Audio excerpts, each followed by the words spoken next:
In the tapestry of life, where every thread holds a story, America in black and white emerges as a haven for the voices echoing through the heart of our communities.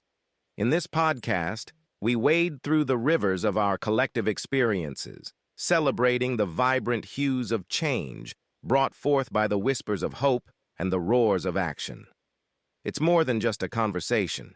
It's a journey into the heart of our society, illuminated by the light of those daring to dream and do. Join us, and let your voice be the melody that guides us toward a dawn where every color finds its place in the masterpiece of our shared destiny. Together, let's paint a future brimming with the positives that dwell in our minds and the actions that shape our world. Good evening, ladies and gentlemen, and welcome to another episode of America in Black and White, where we are coloring conversations on the canvas of America. Tonight, our special guest is Dr. Timothy Felton. Dr. Timothy Felton is a powerhouse of resilience, versatility, and service. A dynamic motivational speaker and community leader, Dr. Felton's journey spans law enforcement, athletics, education, entrepreneurship, and advocacy. He holds a bachelor's, master's, and doctorate degree, each earned through unwavering commitment to lifelong learning and personal growth. A retired law enforcement officer, Dr. Felton served his community with honor and integrity, including impactful work as a juvenile officer, where he mentored at-risk youth and advocated for restorative justice. His passion for mentorship extended to the athletic field, where he coached football and track, shaping young athletes, both physically and mentally. Though he wasn't drafted into the NFL, Dr. Felton participated in professional workouts, a testament to his grit and determination. His drive to succeed is reflected in his diverse pursuits. He's a licensed barber, a published author, and the founder of a nonprofit organization focused on uplifting underserved communities.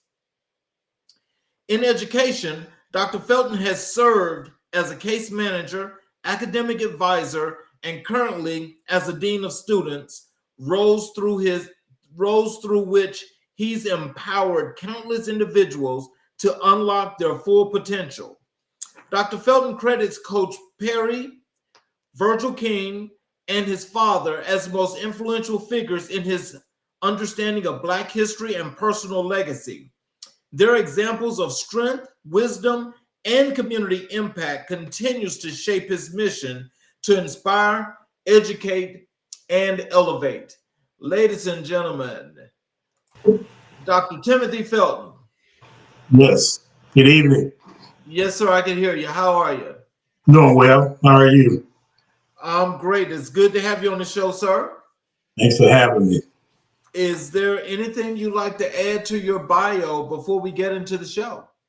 No, I think you covered everything pretty much. Yes, sir. Okay. Well, we'll get into the show, and we'll start with your education and leadership as dean of students. Can you tell us what inspired your transition from law enforcement to educational leadership? Yeah, for me, like I said, my passionate purpose is working with youth, students, and student athletes. So, like I said, my first goal was to become a deputy juvenile officer, which I did after graduating with my degree in criminal justice.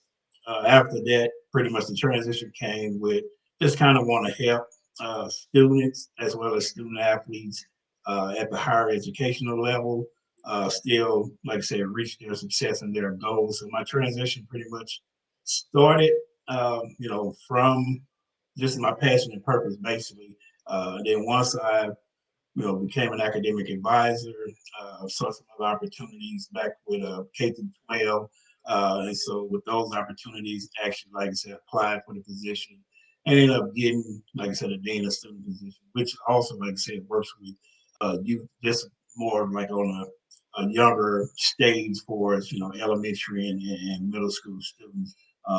Primary goal was always to work with youth and work with students and student athletes. So that's pretty much what my focus was when it came down to the transition. So, can you tell us in that transition from law enforcement to education, was that like a difficult transition for you? How long did it take before everything went smoothly? No, it wasn't difficult. Like I said, the goal was, like I said, law enforcement. And then after that, I worked with dropout students as well, and with St. Louis County here in St. Louis. So, like I said, it was still within the lines of my passion and purpose in life, with working with those youth students and the student athletes.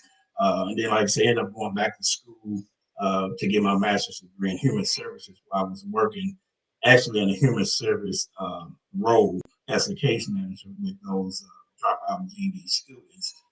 So once I finished that, the next goal was to go get my doctorate degree, which I applied for 2 universities here in St. Louis. Got accepted to both, but ended up choosing Missouri Baptist University because they had a higher education leadership program. And the goal for that was just kind of, like I said, first of all, be able to go back into the community and show those students that kind of grew up, like I said, in my area, that not only you can be a professional athlete, but you can also be a professional in life. And so for me, it was the goal to go get the doctorate degree, but also to go back and show those students that you had a student that grew up where you came from. There was a C student from kindergarten throughout undergrad, end up going back to school, get your, like I said, your master's and doctorate degree, and finishing with, a 3.8 and 3.9 in those programs. So the goal was always, like I said, to make sure I go back and give back. Also, like I said, when I graduated from with my undergrad degree in criminal justice, I also started coaching at the same time. So did that for 26 years, 17 at the Boys and Girls Club where I grew up, and then the other years at the high school level and at the college. So, how do you define your role as a dean of students beyond administrative duties? It's working with the students, not only as an administrator, but also working with them directly. So, like I said, working in the social service field, one of my strengths is working with students directly, even though it's an administrative role. I was a supervisor also when I worked, with the law enforcement, but I always had that connection to work with those students one-on-one or direct care is what we call it. So for me, the direct care part comes in where, as administrator, you have administrative roles and duties, but I'm in the trenches along with the teachers, along with those that serve within the building, as line workers. So I'm just not sitting in an office all day, doing paperwork. I'm out in the hallways, doing, the lunch duties. Then a lot of the students, like I said, they come around to me. Like I said, once you connect with them, build a relationship, they'll come around to your office, and then you just got to have regular conversations. So that direct care, I think, is the most important because, like I said, it helps build relationships with a lot of us, like I said, students. Like I said, they may not have a father figure, or even the female students that you work with may not have those same figures as well. Most people think of it as like males usually don't have a father figure, but some of the females don't have one as well. So just being able to work with them directly and making sure, that you looking at them holistic. So holistically means I'm not just focused on one aspect. I'm focused on the whole person when I'm working with those students. The direct care, make sure you, like I said, working with them, working with their parents, making sure, their academics, making sure their social skills will come up to par, making sure, they're there every day for us, their attendance. And then, like I said, some of them need certain interventions more than others, but make sure you have those interventions and those resources for those students there to connect with them personally first. And then, like I said, outside of it, to help them, like I said, navigate and succeed in their setting, even though it's just elementary or middle school setting, to get them to the high school, college level, trade, or the workforce in the near future. So, let me ask you this. So, does that mean that in that role that you primarily become like you're the overall, you're just the big chief.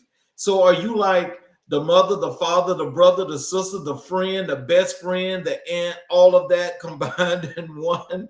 And this is like, when you establish those relationships, it's kind of like, it's like it's it's more than just an open door policy, but it's the policy that makes the students feel comfortable.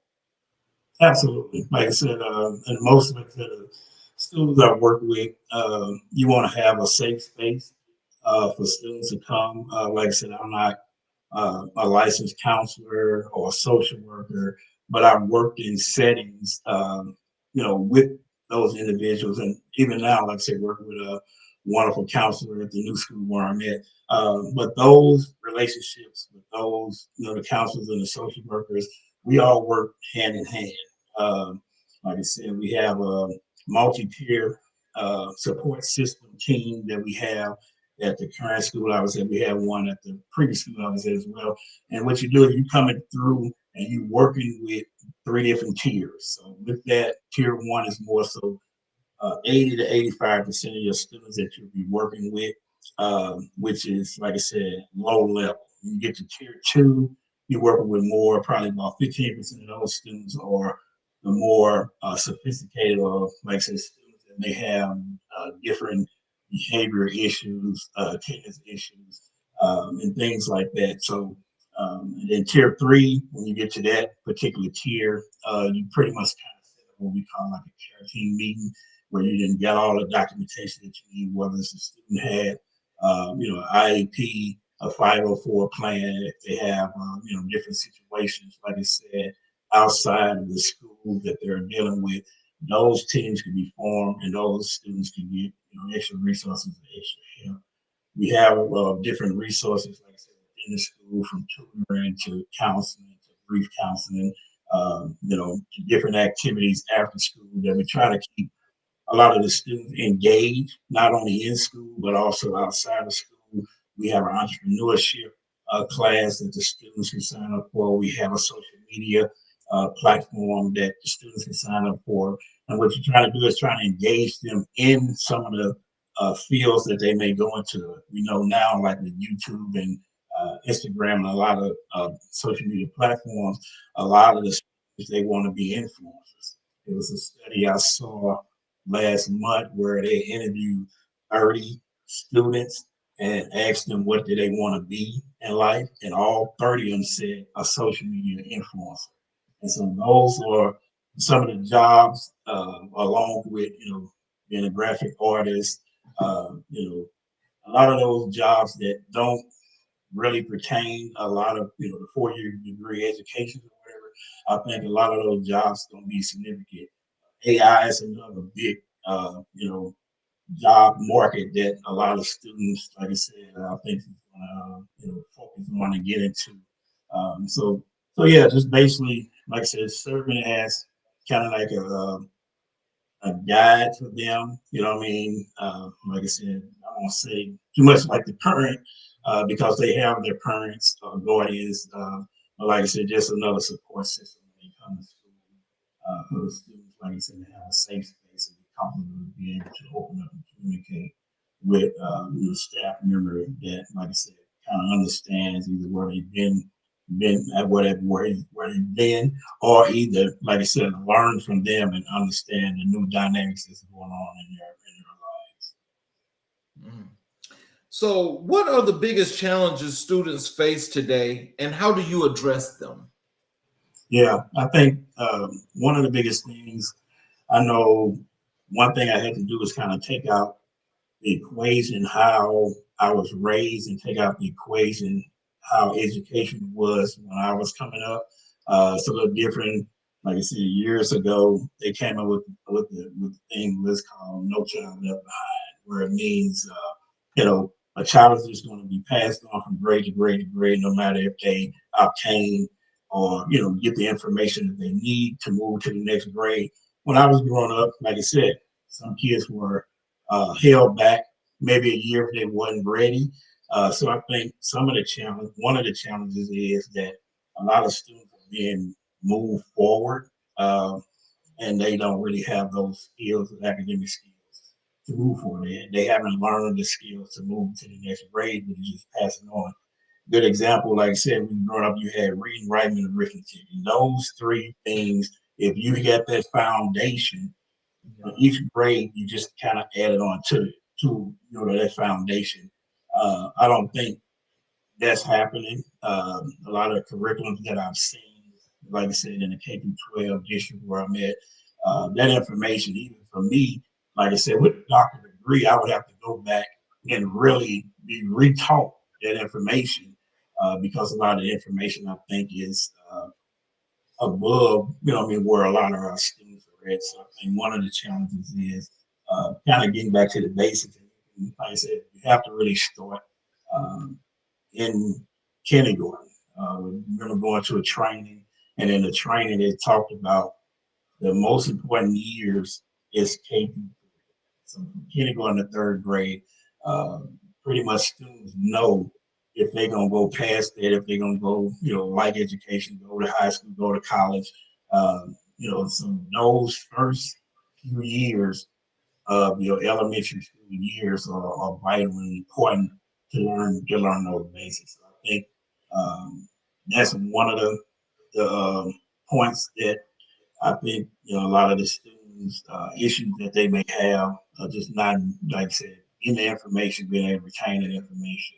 And if you don't retain that information, you're just being moved on and passed on from grade to grade to grade. So by the time you get into the 7 to 8, like I said, I have a student we just learned he can't read. So we gave him his schedule, and he's having problems getting to class. So you're thinking he's just cutting class or don't know where he's going, but he can't read to get to where he's going. So Oh, wow. with those situations, like I said, once you find that out, then like I said, that curriculum that I mentioned, you can start putting those things together for that student to try to give them some resources to help them out.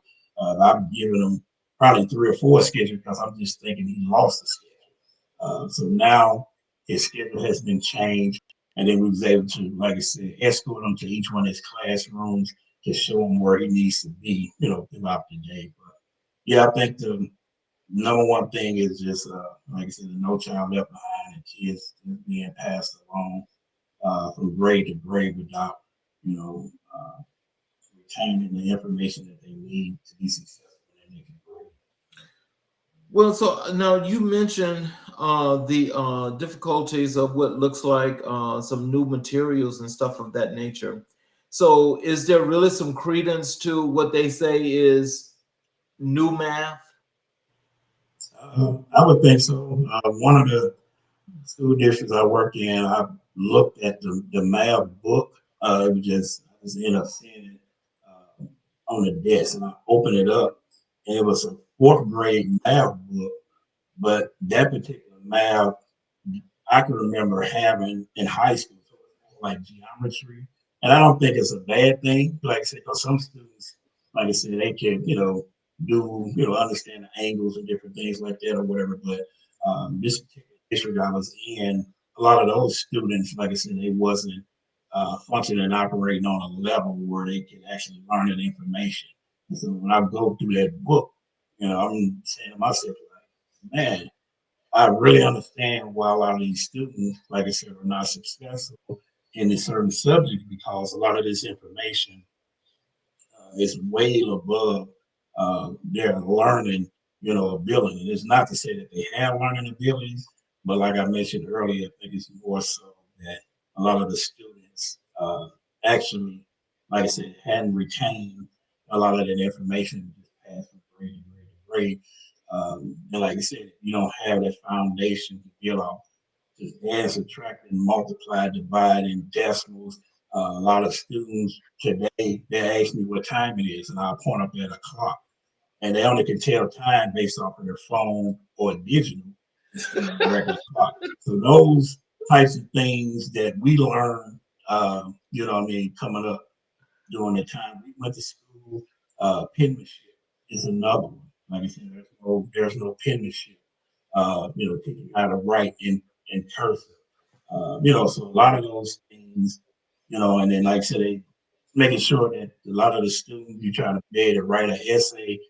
Well, if I can't write, it's gonna be hard to write a form. You know what I mean? An essay. I don't understand how to indent. I don't understand that the capitalization. I don't understand, putting a capital letter at the beginning of the sentence, the punctuation. So a lot of those basic things, I think, is not being taught.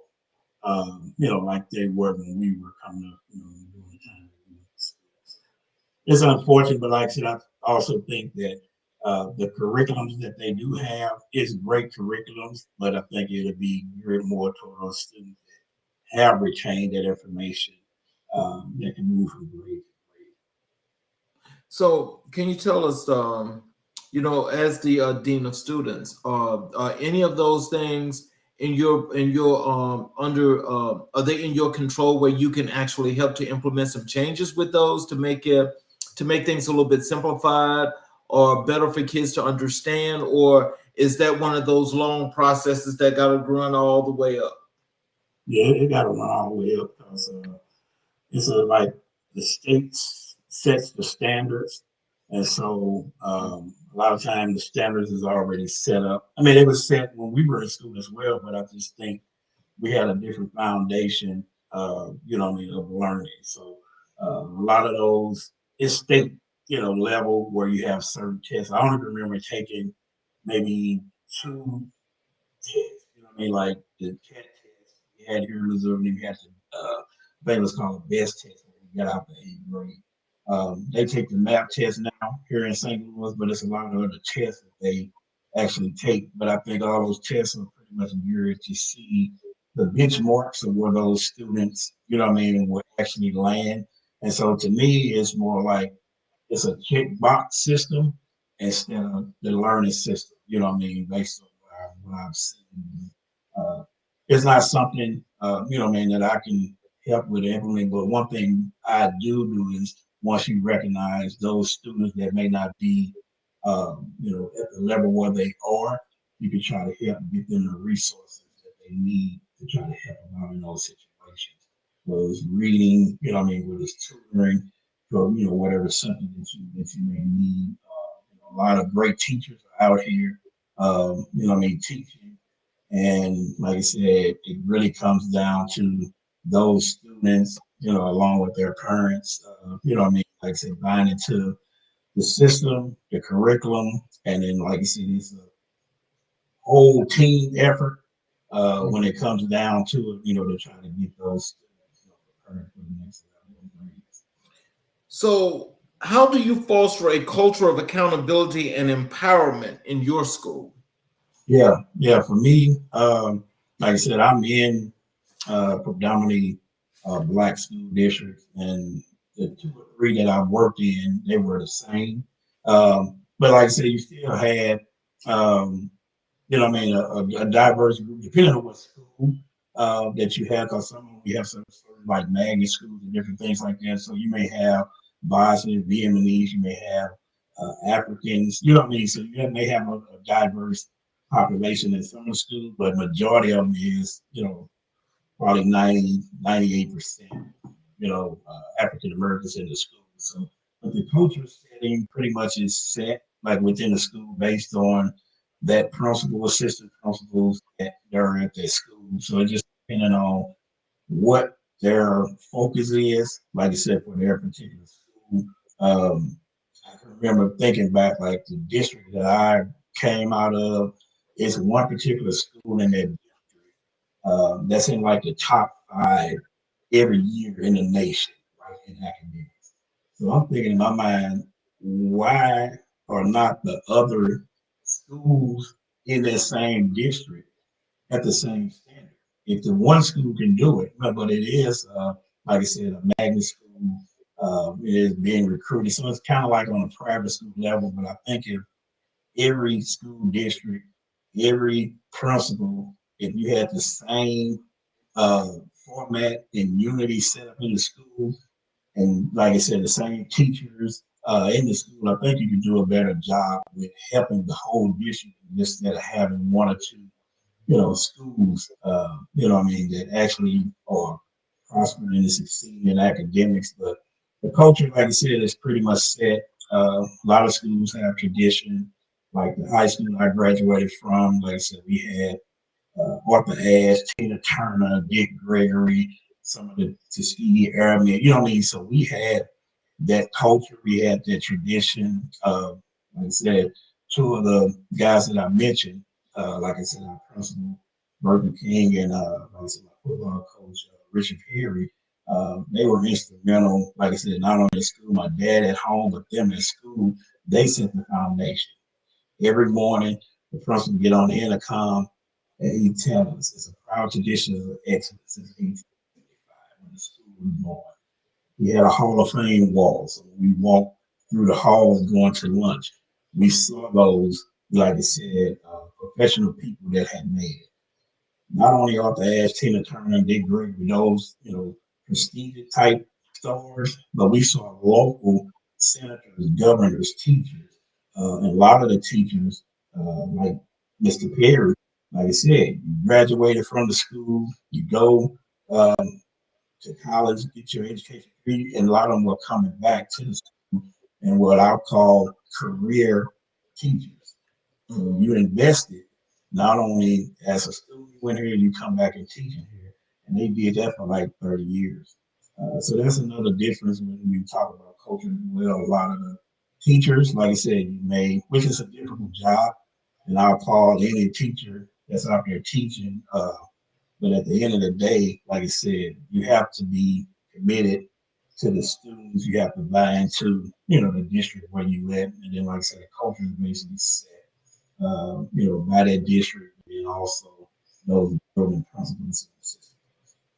What you mentioned something that stuck with me, and that is about the schools not doing the same thing. I want to say it was actually at the top of the month. Today is the 9th. So it was the first show of September. We had Mr. Troy Long on the show. And he actually is one of those people that's working in the system in Jersey, where in his school they are pushing the CTE program, right? To get these kids into these other vehicles of learning, in career development, workforce development. And he had mentioned that same thing to some similarities. I can't quote it directly, but it was like, the program is there for all the schools to use, but not many of the schools are using it, and they're losing the funding. Are you guys having a similar type situation there in St. Louis? Um, Somewhat, but here in St. Louis, we have kind of like we have the inner city, which is the urban area. So you have a school district within that, and then within that, you also have charter schools that has been big probably for the last 10 or 15 years. And kind of came in because a lot of the district where I came out of, a lot of the schools have closed, due to, like I said, families either moving out of the inner city because of the crime or whatever the case may be. Then we have have different pockets of St. Louis counties, right? And within those St. Louis counties, you have some affluent neighborhoods, and then you also had a private school sector. But I think now you have an opportunity, like I said, my sister, older sister, graduated from high school that I graduated from, and you kind of had that legacy going on as the dynamics changed with early 90s, the games and different things were real prevalent in St. Louis City. And a lot of people, like, myself, like I said, you move out of the city, you try to move to a better district or area, or put your kids in private school, during those times. So I think the difference is, like I said, here we have city, county, we have private. A lot of private schools now even have buses that are coming to another district and pick up the students that's supposed to be in the district where they supposed to belong and take them, 25 to 30 miles out, to the private school, which, like I said, there's nothing wrong with that. When I was in high school, we had a desegregation program My wife was a part of that, staying in the inner city, but you can go to school in one of the better districts in the county. So I think it was a great program. A lot of kids was able to get out, be exposed to a lot of things that you may not have had exposure to. You just in the inner city. But for us, it's always kind of been kind of divided. Here in St. Louis, you have from the city to the county line, the difference in like houses, what they're worth. Like on one side, if you're in the city, your house may be worth 40, $50,000. You cross over one block, you may be in 300,000. You cross over the next 2 or 3 blocks, you may be in $1 million. You know what I mean? So it's kind of divided based on the environment that's set. You know what I mean within that. But when it comes to the school system here, a lot of like I said, parents, like I said, some of them keep their kids in the district where they live, but most of them, like I said, you have those opportunities now, which is great where you can have, somebody that lives in the city, but still be able to go to a great school, a private school, or a great school in the district. Let me ask you this because I can understand, I guess, what they may be trying to do there, but the whole premise to me, and this is what it looks like to me. So this is my opinion. It seems like they're working on more of the deconstruction Mhm. of the public school sector, especially in the urban areas, because they've taken out all the resources. So now, in taking out all the resources, you make the schools bad, you continue to make them bad, and you got people that want to go in to make that difference because you want to save these schools because this is where most likely most of these kids may live. So if they're sending them way across town to some private charter school or to a charter school that really ain't doing much better, but because it's on this particular side of town, it's getting more of the resources that should actually be going to this public school. So can you tell me how does that and what's the actual thinking there in St. Louis? Because it sounds like, and basically it sounds like you guys have the same kind of structures what they have in Baltimore, because Baltimore has two sides. This side of the tracks, and you got the affluent side of the tracks. And so, I mean, when I say that, I don't mean that to be humorous, but that's kind of like what it's structured like. Right. So my thing is, for you, especially being dean of students, I mean, have you noticed how that works, and have you had any input into those kind of situations? Yeah, like I said, the district that I came through from K through 12 is diminished a whole lot. Like I said, a lot of schools have been closed.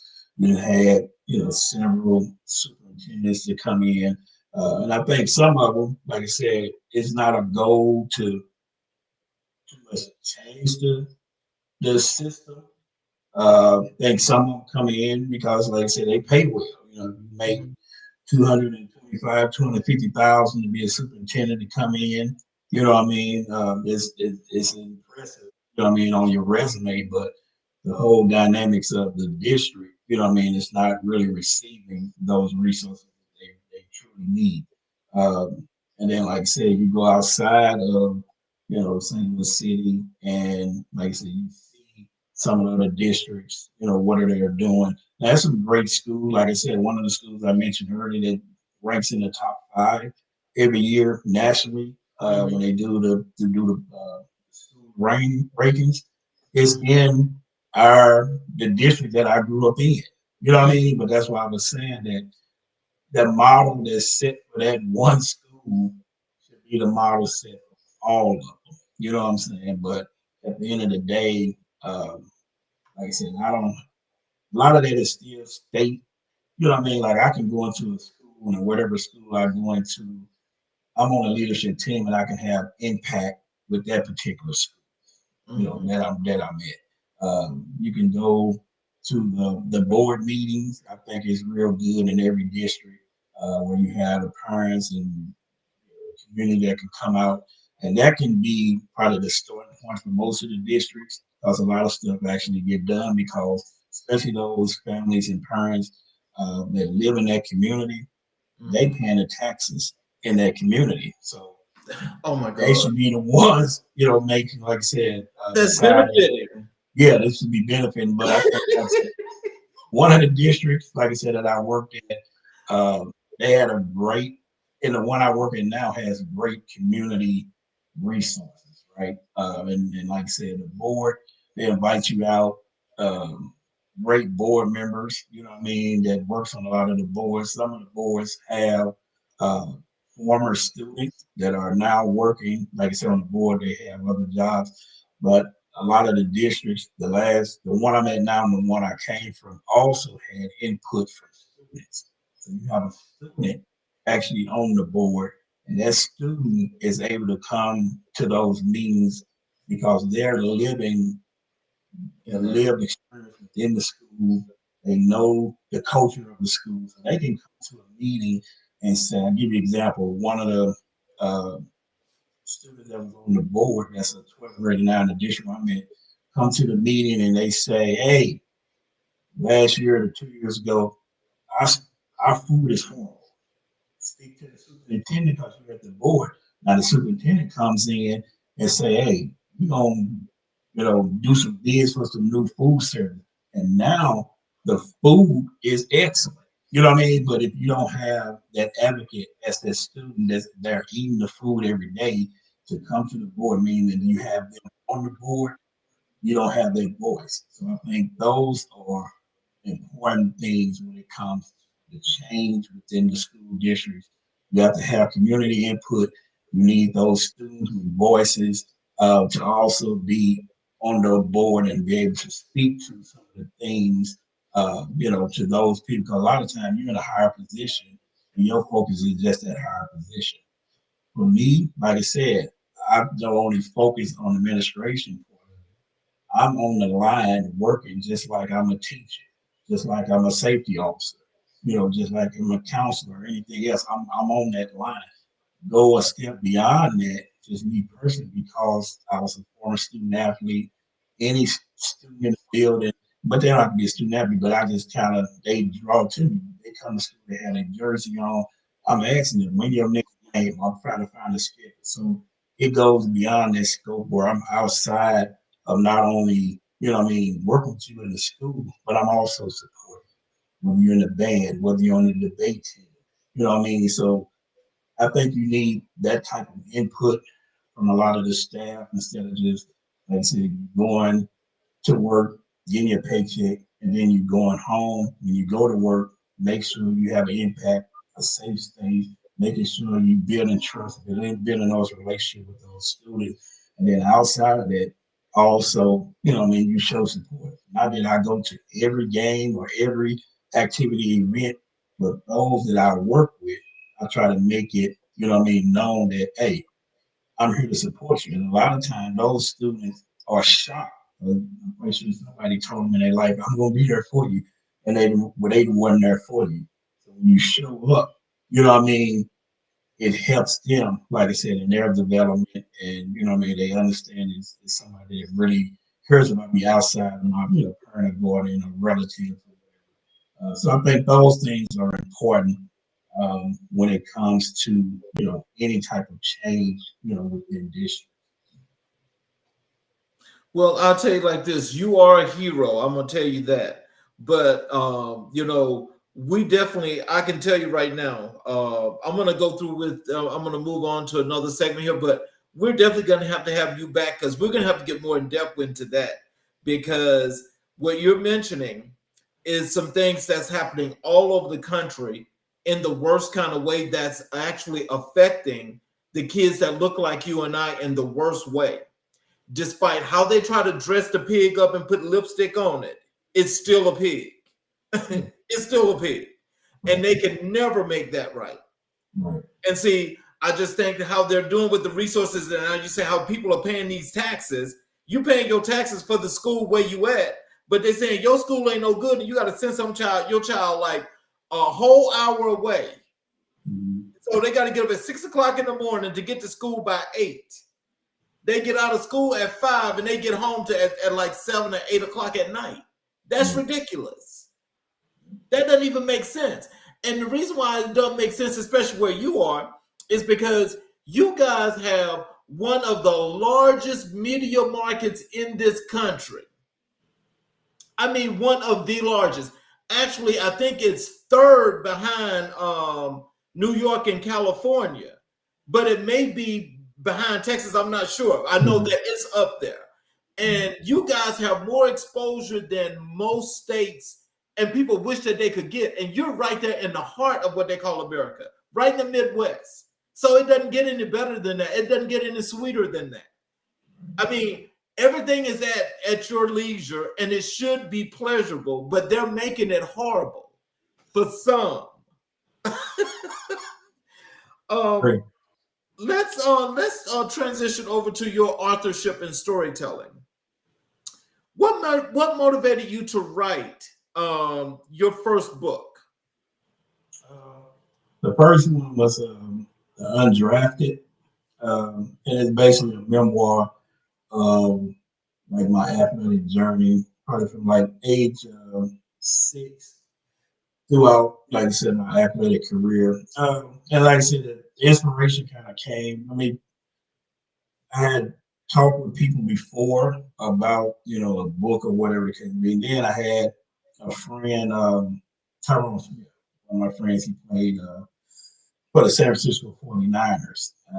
And he had a book that he was bringing out and kind of inspired me in that sense. And just in talking with people, like I said, in the community, at work, they would always say, hey, you write a book. The first one was they thought I was going to write a marriage book, which, like I said, later, me and my wife ended up writing one and doing a journal for another one. But the Undrafted was inspired based on me just going back through my journey as an athlete, starting at the age of 7, understanding that I could run fast. So at 7, I could beat 10-year-olds. So I recognized it was kind of one of the first gifts that I recognized. So my older sister, a couple of cousins got me into the Boys and Girls Club, playing football. And from there, like I said, played from 7 to 13, went to high school. In high school, like I said, a pivotal moment was probably after my freshman year. A lot of the districts had started where you needed a 2.0, which is all C's basically GPA to play. And I was almost ineligible. When I got my last report card, I had a 2.0 on the nose. But at that time, I decided to make a pivot and decide, athletically as well as academically, I'm gonna change some things, set some goals. So the goal athletically was going into my sophomore year, I was gonna make varsity, and then going academic wise, I was gonna bring my grades up, which I did both.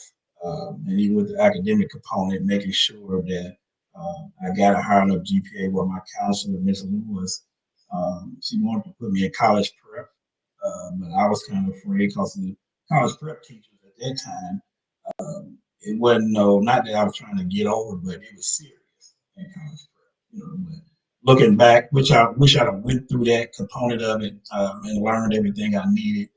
I went into the college prep program, but I didn't because later on, like I said, I ended up only getting a 13 on the ACT. A lot of the scouts and students that were recruiting me, those fell off. Where I came down to really had no offers.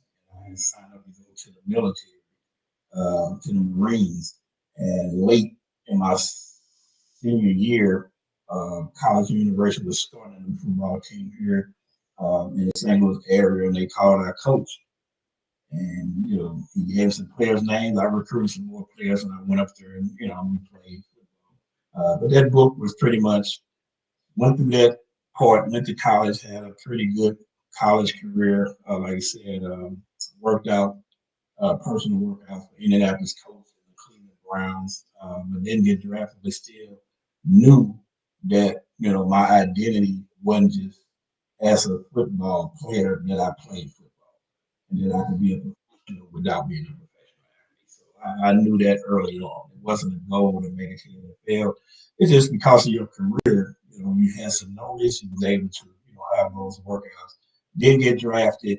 So in the book, kind of takes you through that night of the draft, the last round of the draft, not getting drafted.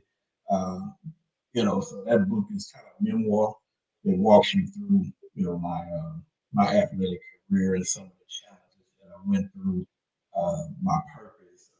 Like I said, I had a sister die in an automobile accident like when I was 6. You know what I mean? So that kind of formed my purpose the next year. Like I said, just figuring out that I can run fast. You know what I mean, and stuff like that. So just that book kind of goes with the purpose and plan that was set early. You know what I mean? Like one of the gifts that I had. That's how the undrafted really pretty much came about. Had a friend that was writing a book kind of similar, and people just kind of asked, you know what I mean, for me to write So, how do you balance vulnerability and strength in your writing? a book. For me, like I said, I usually start with a title. So with the title, that I start with, and then I kind of go through and frame the outline. You know what I mean? Kind of like you used to do with a term paper, right? And from that, you're putting in bullet points and different things like that. In your mind, you're thinking, some of the things that you're gonna write down. So what vulnerability for me is I'm pretty much transparent, even with working with the youth and the students. For me to be transparent, to tell somebody, hey, my parents dropped out, right? In the 8th and 10th grade. They was from Mississippi and Arkansas because they had to help work, right? So education wasn't really their main thing.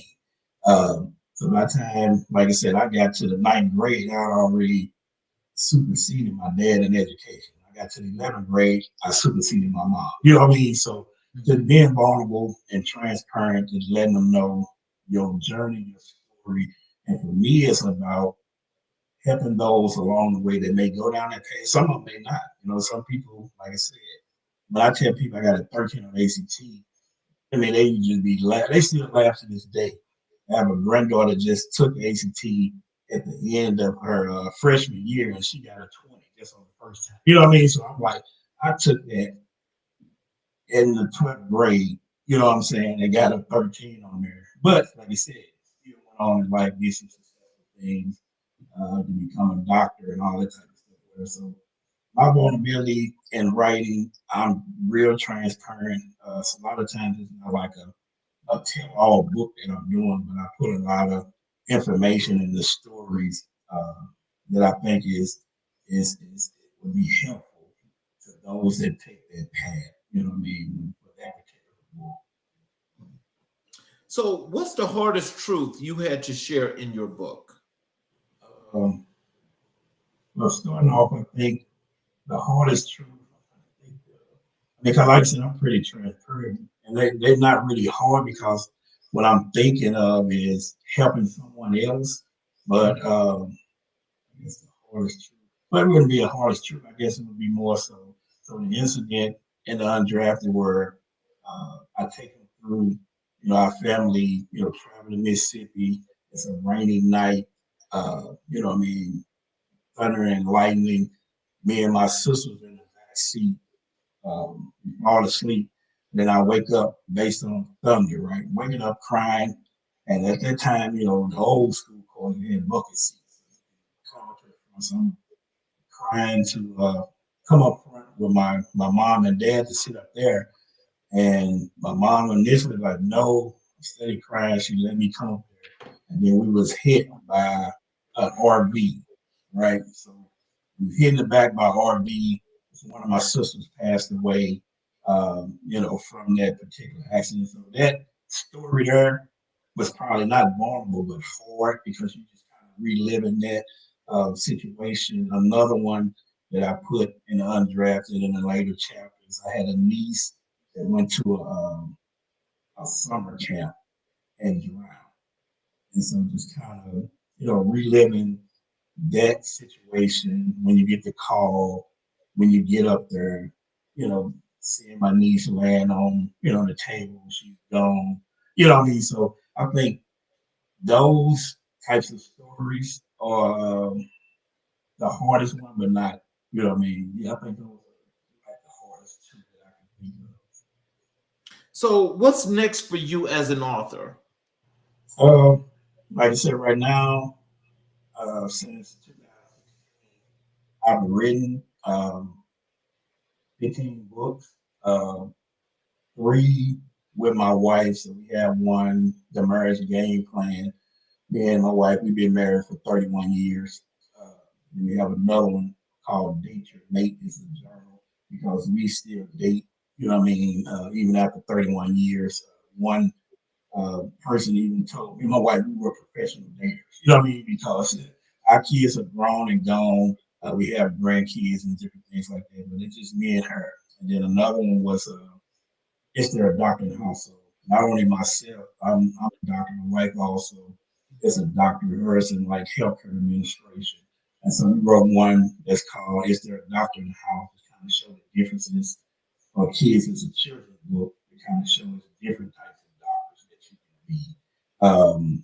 So those, like I said, right now I think I've written most of the ones that are long books. So this summer I've written three children's books, right? So I think right now I'm on the children's book path. I have maybe three more that I'm, like I said, working on right now. So like right now it's the children's books right now. So I formulate a thought. Those are short. I have an illustrator through a company that does a great job to do the illustrations. I give them the information. So, for us, an author, I think just continue to work on the next three children's books that I actually have. Is the goal. Okay. So, let's transition to your work in juvenile justice and law enforcement. Mhm. What drew you to work with juveniles during your law enforcement career? Yeah. So I'm gonna take you back. So just say around the age of 6 or 7, my first job I wanted to do was to be a plumber, right? So we had a plumber come out of the house, plumber fixed the pipes. I was kind of watching, and so I, picked up on not knowing at that age that that was a trade. You know what I mean? So we would have career days, and most career days back when I was coming up, they invited doctors, lawyers, police, firemen, engineers, lawyers, and none of those really, resonated with me. It resonated with me because I saw somebody doing hands-on work, a trade, and I kept that until high school. At the high school, was a student athlete, was in journalism, started writing for the school sports news page, and then when I went into college, that's when I went to major my freshman year. Got to the sophomore year, got into a literature class, and the professor was talking like Shakespeare.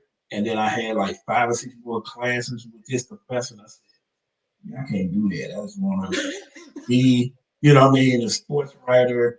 I want to get in the games for free. You know what I mean? Once my career is over." But then I thought back and I said, I went through the catalog and criminal justice, in between criminal justice and education. So um, I'm reading both, and then it dawned on me with the criminal justice. I had a friend, um, Rudy, that had a juvenile officer, and he was around 13 or 14. Got into some trouble. I remember going to the office with him and saw how his juvenile officer, worked with him. He ended up getting out of trouble. So that story came back to me when I was looking through the catalog for criminal justice, and then just reading a little bit more, saying, "Oh, you don't just have to be a police; you can be a juvenile officer." So that's kind of what sparked my interest. I changed my major from journalism to criminal justice with the goal of becoming a deputy juvenile officer, which I did, and I, like I said, retired from. But that was kind of the spark that I needed, you know what I mean? But then I'm finding out later that, like I said, my passion and purpose is to use student athletes. So while I was in college, I would work. We had, in our law enforcement department, we had, it was a facility. They had one called Cottonwood that worked with kind of like a group home type kids work there. and then we had one that's kind of like Division of Youth. So I was just working those jobs, just trying to build my resume for when I get out. If I come home in the summer, I work for the Division of Recreation, working with youth doing the summer camps. And then, like I said, my senior year, I had to do like an internship, like promoted the role. So I had all that information to build a resume. I would every summer I would come home and I would go up into the courts uh, where I wanted to work, and I would just get information, and they would give me information and show me how much they make, what the job description were. And so when I got out of school, I applied for the family court in St. Louis City. I worked in a group home for about 3 months. They called and they were getting a position, and like I said, working with juveniles for until I retired. So that's kind of how I got into, like I said, the criminal justice field. Which for me, most people think it was stressful, but it was part of purpose. The time that I was there and those youth that I served, and even some now. Like when I started, I was 23. The oldest kid may have been 16, so about 7 years older now. So some of them that are still alive now that you communicate and see, they're in their late 40s. We only 7 years apart. You know what I mean? So it's just to see that impact that you had on those, because like I said, in that particular field, we did go through a whole lot of, visitation roles and different things like that. Kids going to jail, what I mean, writing you saying, hey, what you told me was right, but it just went down the wrong path. You know what I mean? But I see some of them now, couple of schools I worked at. Some of the kids that I have, their kids are at that particular school. You know what I mean? And some of them remember me. I don't remember. I remember faces, but I don't remember everybody's name. So that's the rewarding part.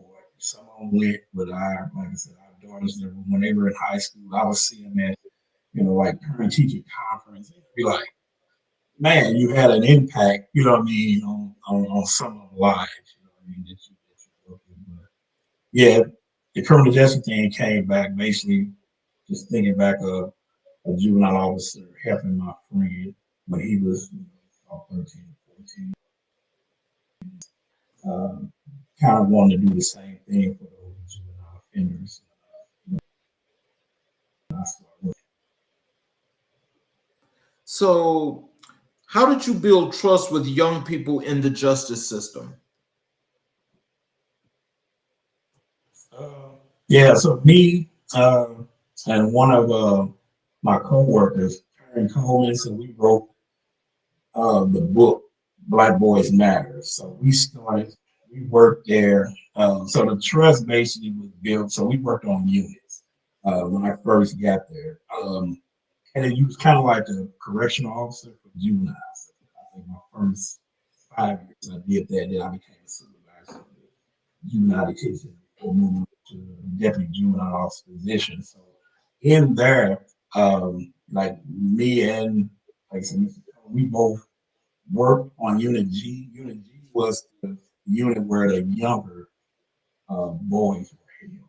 And so we worked there, but we also worked in missions at times. So missions, you come in from police bring you in, they bring you through the booking or the intake unit.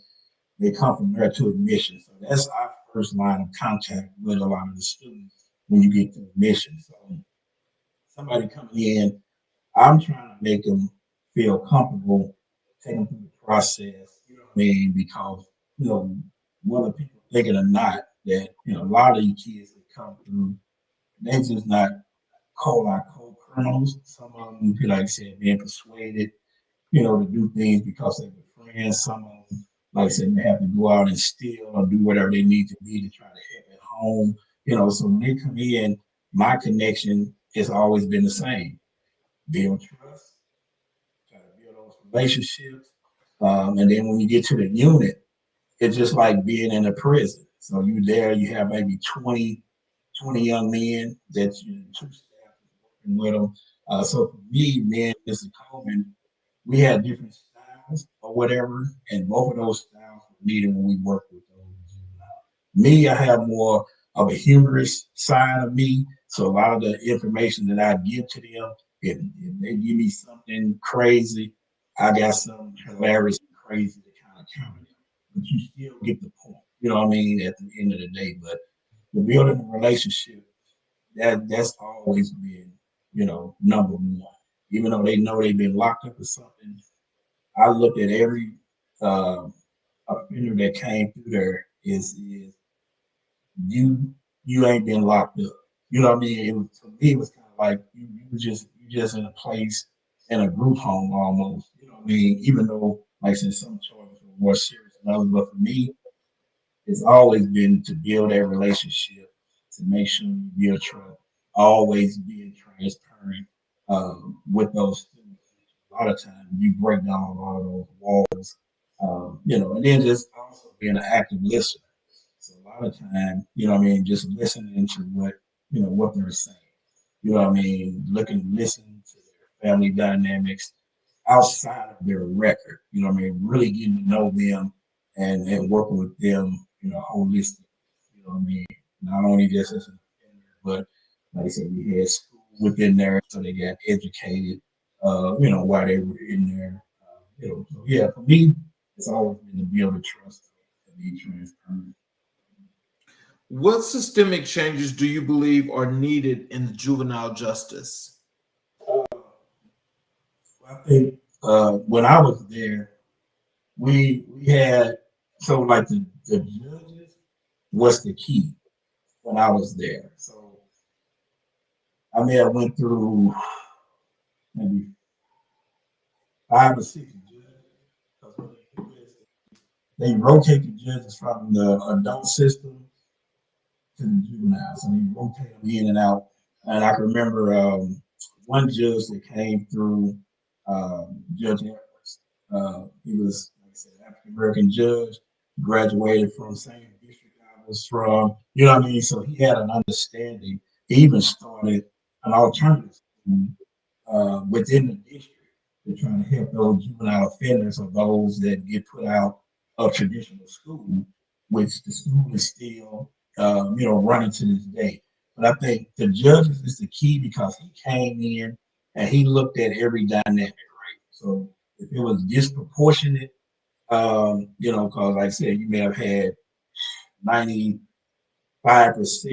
no, maybe 98% of the offenders in there were, you know, African American boys and girls.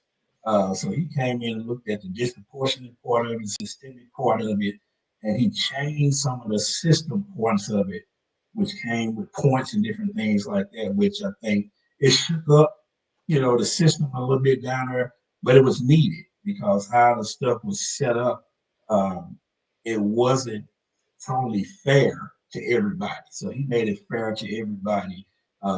We had a great supervisor that worked there. So just say a police officer bring a kid in, the kid is stuffed up, or beat up, or whatever the case may be, they would make that officer, like I said, take those kids to the hospital to get a report. You know what I mean? So I think the judges and the supervisors, like I said, play a key part in that systemic portion, like when it comes to the juvenile justice system.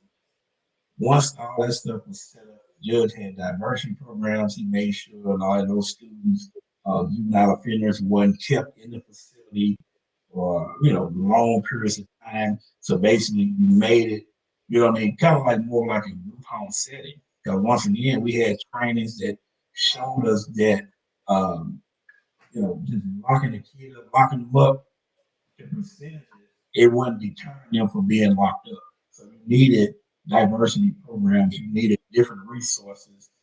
He started a community neighborhood program where some of the workers went out into the communities and they worked within the communities in some of the diversity programs, connecting them with resources in the community, whether it was churches, whether it was community centers, recreational centers. So those diversity programs help out so you were just housing juvenile offenders like they were prisoners. So I think the judges and the supervisors at those type of facilities are crucial when it comes to changing the systemic, you know, factors within those So, how did your experience as a juvenile officer shape your views on rehabilitation? Um, for me, it was hard. Like I said, I knew I had a job to do. Like I said, me coming in, even as a juvenile officer, when a case came in, uh, I treated it like I treated when it was, when I worked in the detention center. Um, yes, I know what the charge is, but we're gonna start fresh. My goal here as a juvenile officer, when I decided to be a juvenile officer, it wasn't to be punitive. It's really to be provided help for those that come through this system.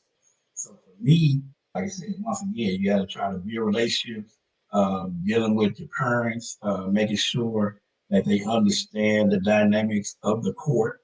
And so I make sure I didn't sugarcoat anything. If a kid could be locked up for certain things, I will let you know. If a kid couldn't be locked up for a certain thing, I'm gonna let you know. So I wasn't gonna sugarcoat stuff. I wasn't gonna lie to you. I was always gonna be transparent. I'm always gonna give you all the answers to the test because as a juvenile officer, it's certain conditions that you have to follow. And with the rehabilitation part, it's almost just like the prison system. I didn't like it based on if you give even a prisoner or a juvenile offender to say they get out on probation, you can't give them 7 to 10 things to do, right? So you got to get a job, you got to go to school. Not like saying a juvenile offender, yeah, you have to go to school to a certain age, right? So I understand that. But get a job, check in with me 4 times. Like you giving them too much when it comes to the rehabilitation part is not there. So maybe you're doing a checklist or trying to meet certain benchmark for this person to reach. And a lot of time, if you have a real offender, they out here used to doing whether they selling drugs, whether they in gangs, they activities a lot of times is so far gone when you try to get them to conform to an order or a system, they already been outside the system for so long. So I think what was needed more so was like the judge came in and did those diversity programs that helped out a lot. We had night watch where somebody, what I mean, can go by and check on you for like a curfew. We had a GPS system, I think, which is kind of like more so like almost like the house monitoring arrest.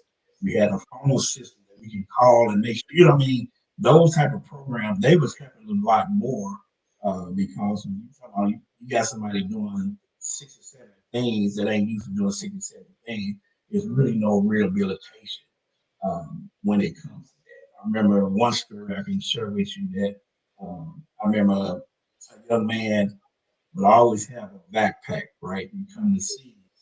And in his backpack, he has probably 5 or 6 t-shirts of different colors. I'm like, what's the deal with you with all these t-shirts? Hey, I got to come through 5 gang neighborhoods. And each neighborhood I get to, I got to change.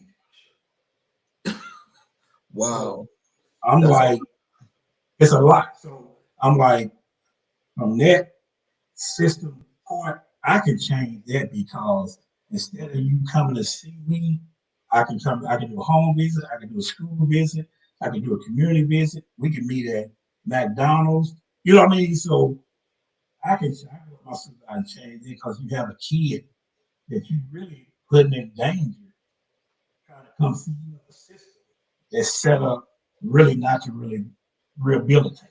You see what I'm saying? So those types of things, and a lot of it, like I said, stories or whatever, like some men, Karen Coleman and our book, Black Boys Matter, we kind of share that information, how the system, the day-to-day system operations, how it's set up through there, going to the educational piece, where a lot of, like I said, our Black boys are labeled, you know, early on as early as preschool and kindergarten as being more aggressive behavior issues. But a lot of times, what it is just that particular boy within that age group, they just doing what natural kindergarten, first, second, or third graders are doing. right? At that time, it's not about being aggressive, like I said, it's about maybe burning off energy. They have a lot of energy at that time. But if you go into the school and you have different people understand that they're trying to label those kids, you know what I mean, and put them in special ed and different things like that, Give have them them some Ritalin. you say what? Give them some Ritalin. Yeah, medication and different things like that. A lot of times that ain't the case. It's just like now with working in the middle school sector, 7 and 8 grader, 6, 7, 8 grader, they're not elementary, Mhm. they're not high school. They're in the middle. They try to find their way. They're in between. But however they act, they should be acting like that in six, Mhm. 7, 8. You know what I mean? Those is certain behaviors in each group. It's like 2 to 5. Those are toddlers. You Mhm. have certain development skills that you need doing as a toddler. As you get older, yeah, you should be matured. But still, like I said, most people brain don't develop until well into their 20s. So it's Mhm. always continuing learning pattern. But yeah, so those are just some of the things, like I said, as a juvenile officer, if you have that option, um, I remember kids that came in that used drugs or whatever, right? I would come in, hey, understand you tested positive for marijuana, let's do this. You know, I can put you in a drug treatment program, inpatient or outpatient. Let's see if you can stop on your own. Because if you can stop on your own, you're not only helping you helping your case, your mom, you know what I mean? You helping help what. And so a lot of kids, I use that approach and they made it while they're on probation. You can still test them, whatever the case may be. They'll make it. I had kids leave the city, go to a county school. I see them out at a football. He's like, I don't even smoke no more.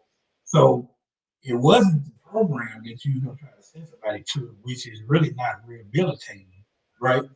If they can do it within their own will, that's the goal you trying to reach anyway. So I mean, I would use different tactics like that. Like I said, a lot of officers they may have programs, but I recognize that it was being kind of set up like you would do, when prisoners come out. So it wasn't really rehabilitating in there or helping when they get out. So the recidivism rate is huge because now you right back in there because you're going back to these same neighborhoods and environments where you came from. And like I said, there hasn't been no rehabilitation. Mhm. Just putting demands and programs on them, which those type of offenders, they already try to be slick. You know what I mean? To go outside of that, the system that you have set up for them anyway. It's not going to work. Right. Let's transition over to athletics and mentorship. What lessons from coaching football and track do you apply to your daily life? Yeah. For me, like I said, I learned early on, um, even just playing as early as 7, just recognizing, I understood that people had talent no matter what organization that you play for. Understood that as a young age. So a lot of time in the inner city, they'll tell you whether it's coaches or parents or whatever, you gonna beat this particular team because we got this and that. And that. That has nothing to do with it. It has more so to do with your preparation. It has more to do with the coaches that you have, your study, what you learning. So for me, as an athlete, student athlete, I was able to take a lot of stuff that I've learned from my earlier coaches. Like I said, I remember back the Boys and Girls Club Coach Victor, Coach Smith, right? Great examples as coaches. You know what I mean? They were family men. They came out, you got to understand, you volunteering. You're not getting paid at the Boys and Girls Club. You're volunteering. So they did that, set that foundation. When I came out of college, when I came back, I volunteered at the Boys and Girls Club coaching football for 17 years. So that foundation was kind of laid for my little league coach. Get to high school, like I said, our head Coach Lawrence Walls and Mr. Perry, Richard Perry that I mentioned. Dynamic educators. One was a physical education teacher, one was a social studies teacher.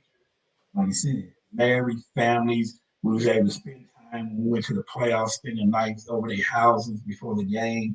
So a lot of that camaraderie that we had, the chemistry that we had, the unity that we had, the things that they taught. I took that into coaching, with a lot of other stuff that I've just learned, going from different coaching clinics and camps and different things like that or whatever. And some of the ideas that I may have had, on my own, without being a head coach, you just implement that into the players. So the positions I coach, like I said, I always try to make sure I'm coaching young men to give them the foundation and the fundamentals, that I had, teaching them how to study, how to watch film, because that's the majority of the game. If you just study and watch film, just like you study in academics to get your grades. That's the majority of the game. Tendencies, alignments, different things. So I take all of that information and I give it to them, and then I coach everybody as a first. We know we have first team, depth chart, second and third. I coach everybody as they was gonna start the game because if the top guy go down, the next one is up. He go down, the next one is up. So all of them need to know what we need to do in the scheme team. Where most coaches is number one receiver, running back, or cornerback. You just focus on him. Everybody else, that's second or third string, that's on the team, they're not getting the same. I'm teaching everybody the same because I want everybody to know their assignment, what they need to do. So I took a lot of things I learned from my, like I said, Little League high school coaches, and even, like I said, going into coaching, I had some great coaches, Paul Day. I coached in a private school. We won 2 state championships. Sean Morris, he gave my first high school opportunity to coach in the same district where, like I said, where I played. And then Coach Jason at the college level at Missouri Baptist University gave me the opportunity to reach one of my goals to be a coach for 1 year. So having, like I said, great coaches, great mentors as coaches, as men, I take all of that and then I transfer it over to the student athletes, that I coach. Um, what's your philosophy on discipline and teamwork? For discipline, for me, I'm not, like I said, the punitive person. And then, like I said, I think when I went back to K through 12, coming from a law enforcement background, I think a lot of people, when they saw that on my resume, a lot of times I'm gonna get hired based on the position we are being a student position, any behavior management position. But in the interview, I always tell them, it's not about being pure. It's about building those relationships and being transparent with those students, listening, actively listening, and making sure I understand how can I help them be successful. So discipline, I've done that. Like I said, as a deputy juvenile officer, you get a case in, you have to investigate that case, you have to go out and do the home visit, you got to have witnesses, you have to do a social investigation report that you present in court as a recommendation, for this particular, offender at the time, and the judge make, the final call after the recommendation. So, for discipline for me, I can, like I said, be firm, but my approach has always been help first. Whether it's in law enforcement, whether I go up in the schools, so a lot of time I think when I'm in an interview with a principal, they see that criminal justice, they see the juvenile officer experience, and they think I'm coming in. But I tell them now there's a lot of training that we do within like restorative practices, restorative justice. A lot of stuff we learn, like I said, through the court as well. So basically, you try to repair the harm within the discipline. Now you can have restorative and you can have consequences as well. You know what I mean? That you can attach to it.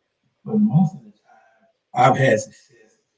Feel like we talking to the Mhm. student, right? My Mhm. goal is to get you back into this classroom because that's where your academics are at. It's not about you going to in-school suspension, out-of-school suspension. Those things don't happen based on what you do. You know what I mean? It falls within, what is it, type 1 offense, type 2 offense, tier 1, tier 3, or whatever the case may be. But my goal has always been with discipline is to, first of all, use a challenge approach. So with a lot of those students, everybody I work with, I hit you with a positive. The positive thing, you came to school today. The negative thing is that, like I said, you acted out in class. And then I'm going to close it out with another positive.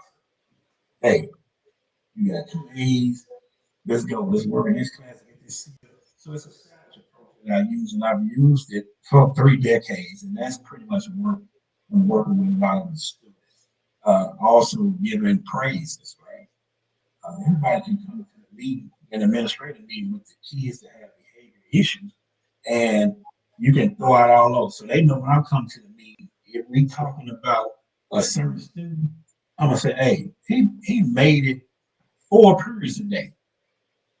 It seems small, but it's huge for somebody that has some issues with behavior. He made it 4 periods. Fifth period, he acted out, got put out or whatever. He made it 4 periods. So I'm gonna Mhm. praise him for the 4 periods.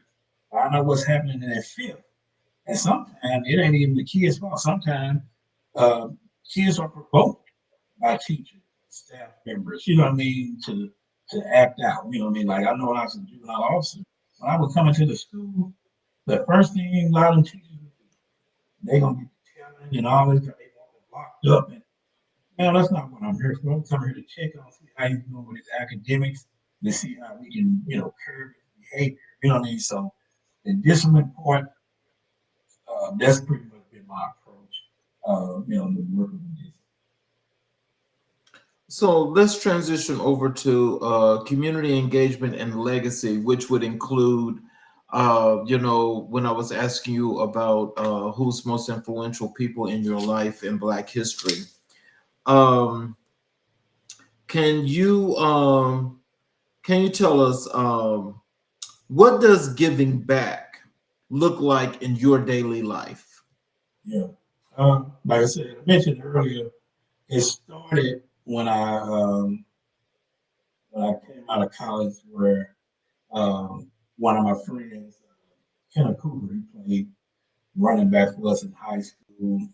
Him and the other guy, Eric Bales, both are extraordinary men, have their own businesses now. Um, and they gave me a call and said, "Hey, I want you to coach." You know what I mean, with our team. My goal was to never coach. That wasn't a goal of mine. I was to work with juvenile offenders.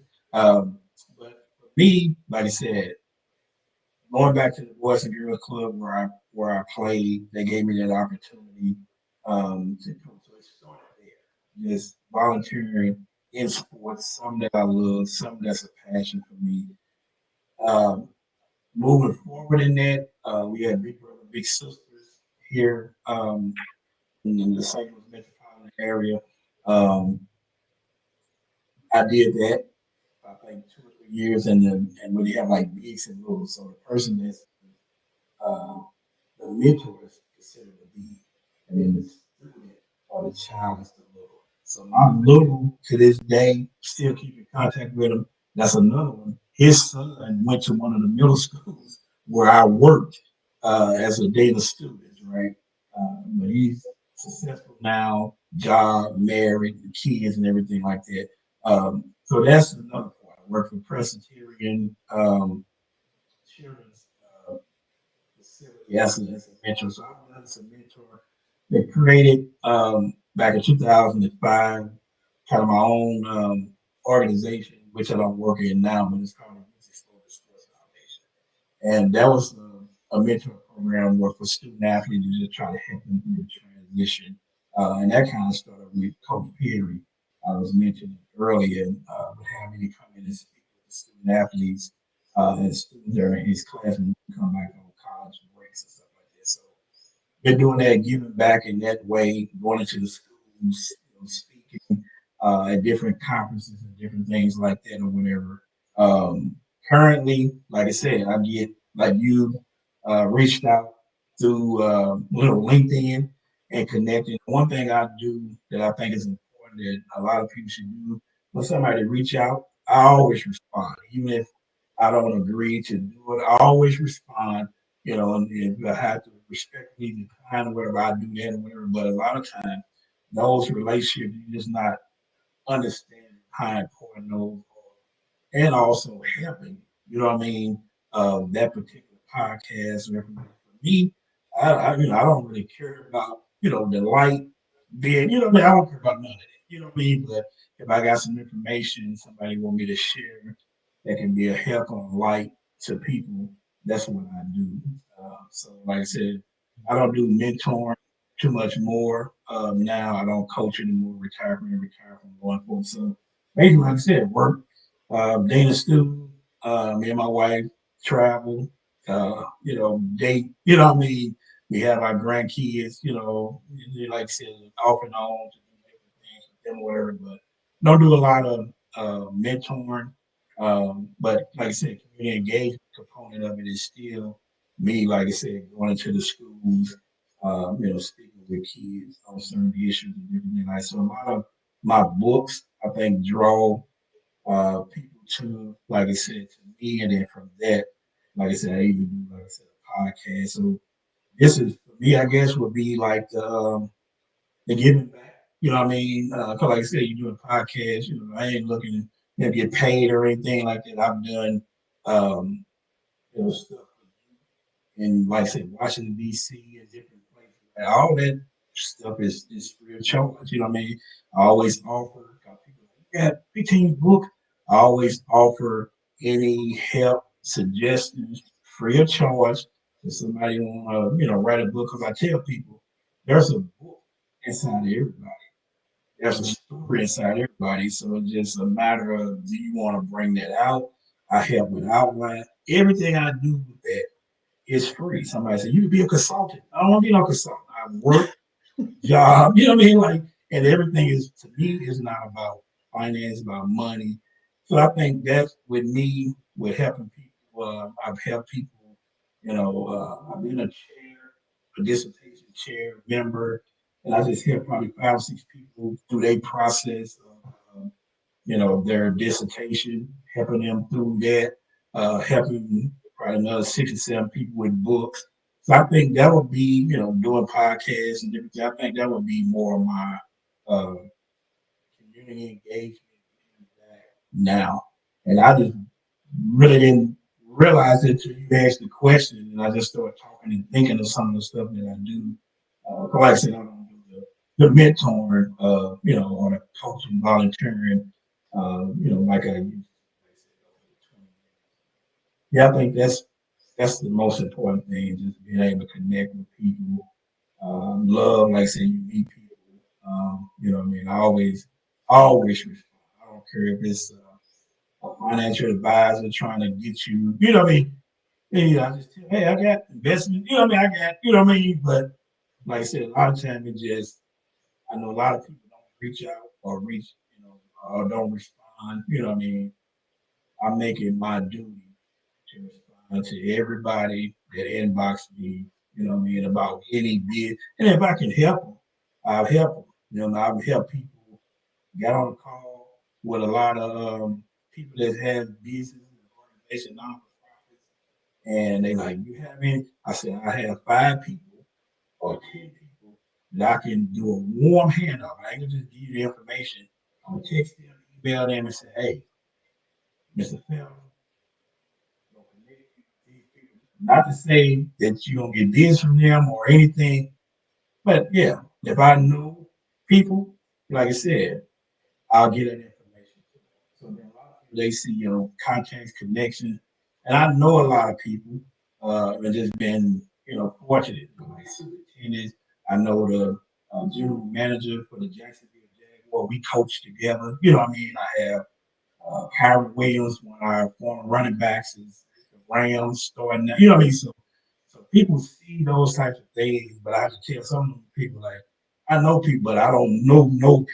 You know what I mean? Like I either work with them, you know what I mean, and won't be a guarantee that you know what I mean that you be able to render their service or help your business. But I'm a person of help. I mean, I like to help people, so I think that's kind of my where I get back now in my volunteer portion that I do.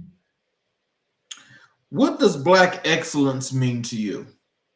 Yeah, going back to high school, Virgil King, our principal.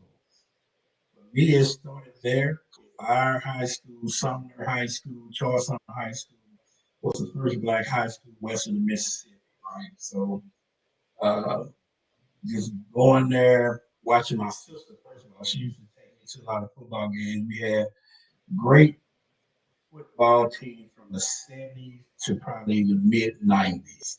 Like I said, state championship, runner ups, you know what I mean, district title, you know what I mean? Like it was the place to go, right? It was almost like a Alabama for high school, right? So um, the tradition started there. When I mentioned earlier, where he talked about every morning, anybody that graduated from high school or went there, if you didn't graduate and you've been there one day, you're gonna remember there's a proud tradition of excellence since 1870.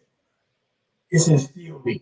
You know what I mean? And that's where it started with me. That Hall of Fame wall that I mentioned, walking by to the lunchroom every day, seeing seeing greatness. Um, people coming back, speaking. You know what I mean? That graduated from there. And so for me, like today, the Black excellence for me is to making sure you do everything in a spirit of excellence, right? So everything attached to me, I try to do in the spirit. The books that I do, I want the best looking covers. You know what I mean?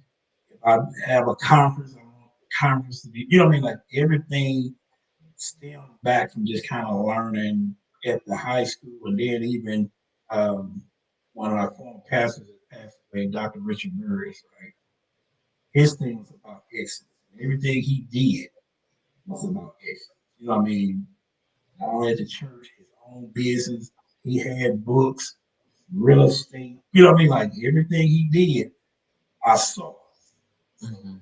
foundation started with my principal in high school, and then other, like I said, men throughout my life. I said my dad only being they drop out in the eighth grade, but going to be a supervisor uh, uh, at Washington University, which is here in St. Louis, kind of like the Harvard of the Midwest, right? Great academic, cost 50,000 a year to go. You know what I mean? Him being in the eighth grade and making it to the supervisory over janitorial, excellent. You know what I mean? So I've seen it throughout my life, and I just kind of pattern myself after what I've seen other people's do. A lot of friends that I have that's excellent in their fields. I try to model those things, and what I mean, making sure anything I do is done with excellence. And like you said, being black American male, a lot of stigmas and stereotypes when you come to certain things or whatever. So I just try to change the narrative, the culture, you know what I mean, and just kind of show. I've been in, like I said, different rooms and stuff like that or whatever. I don't do code switching. I be authentic who I am. You know what I mean? So I have a humorous side. You know what I mean? You can get hood or Harvard. You know what I mean? So either one. You know what I mean? So but for me, it's all about doing things with the spirit of excellence. So, why are Coach Perry, Virgil King, and your father so influential in your understanding of Black history? Yeah, three black men. First starts at home. So one book I wrote, "Man Up, Hill Up, Show Up," right? It just took me back to just the foundation of the man that I had in my house, right? So uh, hard worker, like I said, he probably worked two jobs for about 28 years, right? Became a supervisor, dropping out in the eighth grade. You know what I mean? raising a family. You know what I mean? My mom never had to work. You know what I mean? So like a housewife in that sense or whatever. So it was like that was the first foundation. And I went from that outside of the house, uh, those coaches from Little League, Victor, Mr. City, like I said, Coach Perry, Coach Walls, um, and then even like I said in college, David Dubois' brother, David Dubois was my secondary coach at the college that I played for. So you had different people, Tony Gibbert, John Mumford, you know what I mean? So we had all these coaches that laid that foundation for me to see that excellent point Virgil King that I talked about. Like I said, he was a firm principal, did not play, you know what I'm saying? But he was also a person that wanted you to succeed, wanted you to learn your history, wanted you to be successful. And all of them, I think, it was about, you know, you go out in the world and you're a representation of us. You don't go out as an ambassador. An ambassador, like I said, is going to represent. You know what I mean? From that foundation, Dr. Richard Burris. You know what I mean? I can go and name a lot of me. You know what I mean? Coach Sean Morris, coach, business owner, Coach Day. You know what I mean? Excellent coach, was similar to my high school coach with his philosophy of X and O's or whatever. High school coach, like I said, won state titles, and I ended up as a coach myself winning state titles. Right. So those foundations for me of a lot of those men, you know what I mean, is kind of where I'm at, where I'm here today. You know what I mean? Um, Along with, like I said, my faith in Christ. You know what I mean? My parents, like I said, trained us up since we was young. You know what I mean? With that foundation is always first. But then, like I said, every mentor, coach, dad, uh, those foundations, um, like I said, are also greatly important. I think in a lot of not only a lot of young men, but definitely know a lot. Final question. What legacy do you hope to leave behind? I just want to leave a legacy said, if you came to my funeral, all I want to leave is he was a great. That's it. He was a great person that would help anybody. It don't really matter. That's the only legacy I want to leave. That he was someone that helped anybody, no matter who you were. You know what I mean? Whether it's friends, family, co-workers, students, student athlete, youth, uh, Charles King podcast. Want to help anybody, and that's the only legacy I want to leave. So, in closing, do you can you please leave some words of wisdom and encouragement for our audience? Tell them how they can connect with you via social media, their websites, or links to your books that you want them to know about. Could you please tell them about that? Yes, like I said, first of all, I'd like to thank Charles King for, like I said, reaching out. We had a communication, through LinkedIn, and then we ended up, speaking with each other, via phone. So I want to thank you for the opportunity to be on your platform today, and just encouraging words for anybody. For me, is always, like I said, keep Christ first, because anything that you do, like I said, connected with that is almost like with a marriage. Me and my wife, we connected with Christ, but it's a 3/4 chord, and that 3/4 chord not easy to be broken. So that's the foundation that I have. Whether you, like I said, believe in Christ, religious or not, that's my foundation that I always leave with people, because I can't do anything without, what I mean, first Christ. I couldn't even wake up this morning, couldn't breathe, couldn't, meet you, Mr. King, and be on your podcast without that. Second thing I would say, always be a dreamer. And if you stop dreaming, dream another dream, because that's important. And like I said, you're gonna have different tests, trials throughout your life.